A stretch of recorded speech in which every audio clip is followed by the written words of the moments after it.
नमस्कार दोस्तों, स्वागत है आपका अपने YouTube चैनल एक्स्ट्रा ज्ञान में। दोस्तों आज की इस वीडियो से हम बायोलॉजी के 1000 क्वेश्चंस की सीरीज स्टार्ट करने जा रहे हैं, जिसका ये पहला सेट है। इस सेट में हम बायोलॉजी के टॉप 20 क्वेश्चंस को डिस्कस करेंगे। इस सीरीज में हमने सिर्फ उन्हीं क्वेश्चनों को उठाया जो कि आपके आने वाले एग्जाम की दृष्टि से बहुत ही ज़्यादा इंपॉर्टेंट है। अगर आप हमारे चैनल पर नए हैं तो चैनल को सब्सक्राइब करने के साथ बेल आइकन को प्रेस कर लीजिए, ताकि आपको हमारी हर आने वाली वीडियो की नोटिफिकेशन सबसे पहले मिल सके। इस वीडियो की PDF आप हमारे टेलीग्राम चैनल से डाउनलोड कर सकते हैं, जिसका लिंक डिस्क्रिप्शन बॉक्स में दिया गया है। तो चलिए शुरू करते हैं बिना किसी देरी के। आज का हमारा फर्स्ट इंपॉर्टेंट क्वेश्चन है, बायोलॉजी शब्द किस भाषा का है? तो इसका सही उत्तर है ऑप्शन है ग्रीक भाषा। तो बायोलॉजी शब्द ग्रीक यानी यूनानी भाषा का है। अब हम बायोलॉजी शब्द के बारे में जान लेते हैं। तो बायोलॉजी शब्द दो शब्दों से मिलकर बना है, बायोस प्लस लोगोस, जिसमें बायोस का अर्थ है लिविंग यानी सजीव और लोगोस का अर्थ है टू स्टडी अर्थात अध्ययन करना है, अर्थात विज्ञान की वह शाखा जिसमें सजीवों का अध्ययन किया जाता है जीव विज्ञान कहलाती है। और जीव विज्ञान शब्द यानी बायोलॉजी शब्द लेमार्क और ट्रेविनरस ने 1802 में दिया था। उसके बाद हमारा नेक्स्ट क्वेश्चन है, जीव विज्ञान यानी बायोलॉजी और जंतु विज्ञान जूलॉजी का जनक किससे कहा जाता है? तो इसका सही उत्तर ऑप्शन है अरस्तु। तो अरस्तु को बायोलॉजी और जूलॉजी का जनक कहा जाता है। अब क्यों कहा जाता है? इन्होंने एक बुक लिखी थी, उसका नाम था द स्टोरी ऑफ एनिमेलिया। इस बुक में जीव जंतुओं के बारे में सबसे पहले बताया गया था, इस वजह से इन्हें जीव विज्ञान और जंतु विज्ञान का जनक कहा जाता है। उसके बाद हमारा नेक्स्ट इंपॉर्टेंट क्वेश्चन है, वनस्पति विज्ञान यानी बोटनी के जनक किसको कहा जाता है? तो इसका सही उत्तर ऑप्शन है थियोफ्रस्टस। उसके बाद हमारा नेक्स्ट इंपॉर्टेंट क्वेश्चन है, वनस्पति विज्ञान यानी बोटनी के जनक किसको कहा जाता है? तो इसका सही उत्तर ऑप्शन है थियोफ्रस्टस। तो इनको बोटनी का जनक कहा जाता है। अब क्यों कहा जाता है ये जान लेते हैं। तो इन्होंने एक बुक लिखी थी जिसका नाम था द स्टोरी ऑफ प्लांटेरम। इसमें विभिन्न प्रकार के पादपों के बारे में सबसे पहले बताया गया था, इसलिए इन्हें वनस्पति विज्ञान यानी बोटनी का जनक कहा जाता है। उसके बाद हमारा नेक्स्ट इंपॉर्टेंट क्वेश्चन है, प्रथम बैक्टीरिया की खोज किसने की थी? तो इसका सही उत्तर ऑप्शन है एंटोनी वॉन ल्यूवेनहोक ने की थी। तो प्रथम सूक्ष्मजीव यानी बैक्टीरिया की खोज किसने की थी? ल्यूवेनहोक ने की थी। इसी कारण इन्हें सूक्ष्मजीव विज्ञान का पिता कहा जाता है और सूक्ष्मजीव विज्ञान को क्या कहते हैं? माइक्रोबायोलॉजी भी कहा जाता है।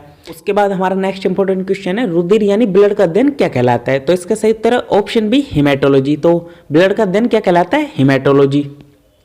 रुधिर क्या है? एक प्रकार का संयोजी उत्तक है। यह भी एग्जाम में बहुत बार पूछा जाता है कि रुधिर किस प्रकार का उत्तक है, यानी रक्त किस प्रकार का उत्तक है, और इसका अध्ययन क्या कहलाता है? हेमेटोलॉजी कहलाता है। उसके बाद हमारा नेक्स्ट इंपॉर्टेंट क्वेश्चन है, रुधिर किस प्रकार का अंग या ऑर्गन है? तो इसका सही उत्तर ऑप्शन बी मेसोडर्मल। अब इसे मेसोडर्मल ऑर्गन क्यों कहते हैं? तो रुधिर की उत्पत्ति है जो मेसोडर्म से होने के कारण यह एक मेसोडर्मल ऑर्गन है। उसके बाद हमारा नेक्स्ट इंपॉर्टेंट क्वेश्चन है, एक स्वस्थ मनुष्य के शरीर में रक्त की कितनी मात्रा होती है? तो इसका सही उत्तर ऑप्शन बी 5 से 6 लीटर। तो एक स्वस्थ मनुष्य के शरीर में रक्त की कितनी मात्रा होती है? 5 से 6 लीटर। इसके साथ हम यह भी जान लेते हैं कि एक स्वस्थ पुरुष के शरीर में 5 से 6 लीटर रक्त होता है, जबकि एक स्वस्थ महिला के शरीर में रक्त 4 से 5 लीटर होता है। उसके बाद हमारा नेक्स्ट इंपॉर्टेंट क्वेश्चन है, रक्त का मापन किस यंत्र द्वारा किया जाता है? तो इसका सही उत्तर है ऑप्शन बी हीमोसाइटोमीटर। तो रक्त का मापन किससे किया जाता है? हीमोसाइटोमीटर से। उसके बाद हमारा नेक्स्ट इंपॉर्टेंट क्वेश्चन है, रुधिर की प्रकृति कैसी होती है? मतलब कि अम्लीय होती है, क्षारीय होता है या फिर लवणीय होता है? तो इसका सही उत्तर ऑप्शन बी क्षारीय। अब हम इसके pH का मान जान लेते हैं। तो रुधिर की प्रकृति क्षारीय होती है, इसके pH का मान 7.4 होता है और यह जल में घुलनशील होता है, यानी यह जल में घुल जाता है। उसके बाद हमारा नेक्स्ट इंपॉर्टेंट क्वेश्चन है, रक्त का रंग लाल किस वर्णक के कारण होता है? हम जानते हैं कि हमारे शरीर में खून है, उसका रंग लाल होता है। अब ये किसके कारण लाल होता है? तो इसका सही उत्तर है ऑप्शन बी हीमोग्लोबिन। तो हीमोग्लोबिन जिसे HB भी कहते हैं, की उपस्थिति के कारण इसका रंग लाल होता है। अब हम हीमोग्लोबिन की मात्रा देख लेते हैं शरीर में।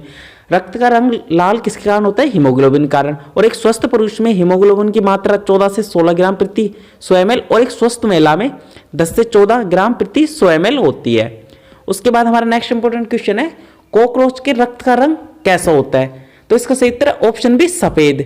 तो आप ये हमेशा याद रखना है, कॉकरोच के रक्त का रंग सफेद होता है। अब यह सफेद क्यों होता है ये जान लेते हैं।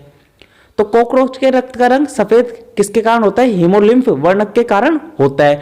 कॉकरोच के रक्त में एक वर्णक पाया जाता है, जैसे हमारे शरीर में पाया जाता है हीमोग्लोबिन, उसी प्रकार कॉकरोच में हीमोलिम्फ पाया जाता है, जिसके कारण इसके रक्त का रंग क्या होता है? सफेद होता है। उसके बाद हमारा नेक्स्ट इंपॉर्टेंट क्वेश्चन है, ऑक्टोपस के रक्त का रंग कैसा होता है? नीला होता है और यह किस वर्णक के कारण होता है? तो इसका सही उत्तर है ऑप्शन बी हीमोसाइनिन। तो यह हीमोसाइनिन के कारण नीला होता है। इसमें साइनिन टर्म है, इसका मतलब साइंस में नीला होता है। तो इस प्रकार ऑक्टोपस के रक्त का रंग नीला होता है। उसके बाद हमारा नेक्स्ट इंपॉर्टेंट क्वेश्चन है, प्लाज्मा का रंग कैसा होता है। ये बहुत ही ज्यादा इंपॉर्टेंट क्वेश्चन है कि प्लाज्मा का रंग कैसा होता है। हम कई बार गलती से इसको लाल कर देते हैं, पर ये लाल होता नहीं है। तो इसका सही उत्तर है ऑप्शन सी, हल्का पीला। तो प्लाज्मा का रंग कैसा होता है, हल्का पीला होता है। अब ये हल्का पीला क्यों होता है, ये जान लेते हैं। तो बिलीरुबिन की उपस्थिति के कारण प्लाज्मा का रंग हल्का पीला होता है। और प्लाज्मा में बिलीरुबिन की मात्रा अधिक होने पर हमें कौन सा रोग हो जाता है, हमें पीलिया, जिसे जॉन्डिस रोग भी कहते हैं। उसके बाद हमारा नेक्स्ट इंपॉर्टेंट क्वेश्चन है कि प्लाज्मा में कितने प्रतिशत पानी होता है। तो इसका सही उत्तर है ऑप्शन सी, 90 से 92%। तो हमारे शरीर में रक्त का ये एक भाग है प्लाज्मा, और उसमें कितना पानी पाया जाता है, 90 से 92%। उसके बाद हम देख लेते हैं हमारा नेक्स्ट इंपॉर्टेंट क्वेश्चन है, रुधिर के पीएच के मान को कौन नियंत्रित करता है। तो यह भी बहुत ज्यादा इंपॉर्टेंट क्वेश्चन है कि रुधिर के पीएच के मान को कौन नियंत्रित करता है। हम जानते हैं कि हमारे रुधिर का पीएच का मान कितना होता है, 7.4 होता है, और यह क्षारीय होता है। तो इसका सही उत्तर है ऑप्शन सी, प्लाज्मा। प्लाज्मा ही रुधिर के पीएच के मान को नियंत्रित करता है। उसके बाद हमारा नेक्स्ट इंपॉर्टेंट क्वेश्चन है, रुधिर का थक्का बनने में सबसे महत्वपूर्ण प्रोटीन कौन सा है। जब हमें चोट लग जाती है तो हमारे शरीर से खून बहने लगता है, तो उस टाइम हमारे शरीर पे थक्का बनता है, तब जाके वो रक्त रुकता है। तो इसको मतलब कि रक्त का थक्का बनने में कौन सा प्रोटीन सबसे महत्वपूर्ण है, यही बहुत ज्यादा इंपॉर्टेंट क्वेश्चन है। तो इसका सही उत्तर है फाइब्रोनोजिन। तो फाइब्रोनोजिन ही वह प्रोटीन है जो रुधिर का थक्का बनने में सहायक होता है। उसके बाद हमारा नेक्स्ट इंपॉर्टेंट क्वेश्चन है, आरबीसी को किस अन्य नाम से भी जाना जाता है। तो इसका सही उत्तर है एरिथ्रोसाइट। तो आरबीसी को एरिथ्रोसाइट के नाम से भी जाना जाता है। अब हम आरबीसी के बारे में और देख लेते हैं। तो आरबीसी यानी रेड ब्लड सेल या फिर कॉर्पुलस की खोज किसने की थी, एंटोनियो ल्यूवेनोक ने की थी। आरबीसी को हम जानते हैं एरिथ्रोसाइट के नाम से भी जाना जाता है। और आरबीसी का निर्माण क्या होता है, अस्थि मज्जा में होता है। और आरबीसी का जीवन काल यानी लाइफ स्पान कितना होता है, 120 दिन का होता है। उसके बाद हमारा नेक्स्ट इंपॉर्टेंट क्वेश्चन है, आरबीसी का कब्रिस्तान यानी ग्रेवयार्ड ऑफ आरबीसी और ब्लड बैंक ऑफ आरबीसी किसे कहा जाता है। तो इसका सही उत्तर है ऑप्शन सी, प्लिया, जिसे हिंदी में तिल्ली भी कहते हैं, यानी स्प्लीन या प्लिया। अब इसे क्यों कहते हैं, जब आरबीसी डेड होती हैं तो वो कहाँ जाके एकत्रित होती हैं, प्लिया में जाके एकत्रित होती है। इस वजह से इसे ग्रेवयार्ड ऑफ आरबीसी कहा जाता है। और ब्लड बैंक ऑफ आरबीसी क्यों कहा जाता है, क्योंकि जब आरबीसी डेड होती है बहुत सारी एकत्रित हो जाती है प्लिया में, तो वापस इनका रीजनरेशन भी वहीं पे होता है। इस वजह से इसको ब्लड बैंक ऑफ आरबीसी भी कहा जाता है। उसके बाद हमारा नेक्स्ट इंपॉर्टेंट क्वेश्चन है कि हमारे शरीर में ऑक्सीजन किस रूप में होता है। जैसा कि आप सभी जानते हैं, जब हम सांस लेते हैं तो हमारे शरीर में ऑक्सीजन O2 के रूप में जाता है, लेकिन जब यह हमारे शरीर के अंदर जाता है तो यह हीमोग्लोबिन के साथ मिक्स हो जाता है और यह हमारे शरीर में ऑक्सी हीमोग्लोबिन के रूप में पाया जाता है, यानी HB से हो गया हमारा हीमोग्लोबिन और O2 से हो गया O2, तो HbO2 के रूप में पाया जाता है। यह बहुत ही ज्यादा ध्यान रखने वाली बात है, क्योंकि हम जल्दबाजी में ये उत्तर यह लगा देते हैं O2, लेकिन जब हम सांस लेते हैं तो हमारे शरीर में O2 नहीं जाती, एयर जाती है। मतलब कि एयर क्या होती है, मिक्सर ऑफ गैसेज।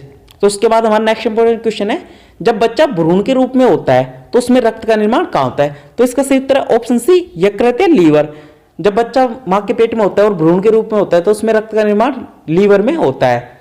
उसके बाद हमारा नेक्स्ट इंपॉर्टेंट क्वेश्चन है, आरबीसी की कमी से कौन सा रोग होता है। तो यह भी बहुत ज्यादा इंपॉर्टेंट क्वेश्चन है कि आरबीसी की कमी से कौन सा रोग होता है। तो इसका सही उत्तर है ऑप्शन सी, एनीमिया। तो आरबीसी की कमी से एनीमिया रोग होता है, और एनीमिया से शरीर में खून की कमी हो जाती है, तो इस रोग को ही हम एनीमिया कहते हैं। उसके बाद देखते हैं कि आरबीसी की अधिकता से हमें कौन सा रोग होता है। तो आरबीसी की अधिकता से पॉलीसाइथेमिया रोग हो जाता है। उसके बाद हमारा नेक्स्ट इंपॉर्टेंट क्वेश्चन है, किस बीमारी में आरबीसी का आकार विकृत हो जाता है। तो यह बहुत ही ज्यादा इंपॉर्टेंट क्वेश्चन है कि आरबीसी का आकार किस बीमारी में विकृत हो जाता है। तो इसका सही उत्तर है option C, sickle cell anaemia. तो सिकल सेल एनीमिया में आरबीसी का आकार विकृत हो जाता है, और इसका आकार किसके जैसा होता है, हंसिया या फिर हाफ मून के जैसा अर्धचंद्राकार। जैसा आपने घास काटने की हंसिया देखी होगी ऐसी, तो उसके जैसा अर्धचंद्राकार हो जाता है, या फिर आपने आधा चांद देखा होगा उसके। दोस्तों ये था हमारा आज का वीडियो। आपको वीडियो कैसा लगा कमेंट बॉक्स में जरूर बताएं। अगर आपको वीडियो अच्छा और हेल्पफुल लगा तो इस वीडियो को लाइक और अपने कम से कम 10 फ्रेंड्स के साथ शेयर जरूर करें। अगर आपने अभी तक भी हमारे चैनल को सब्सक्राइब नहीं किया तो जरूर कर ले, क्योंकि यह चैनल आपके हर कम्पिटिटिव एग्जाम के लिए वरदान साबित होगा। Thanks for watching, stay home, stay safe and keep learning. Thank you.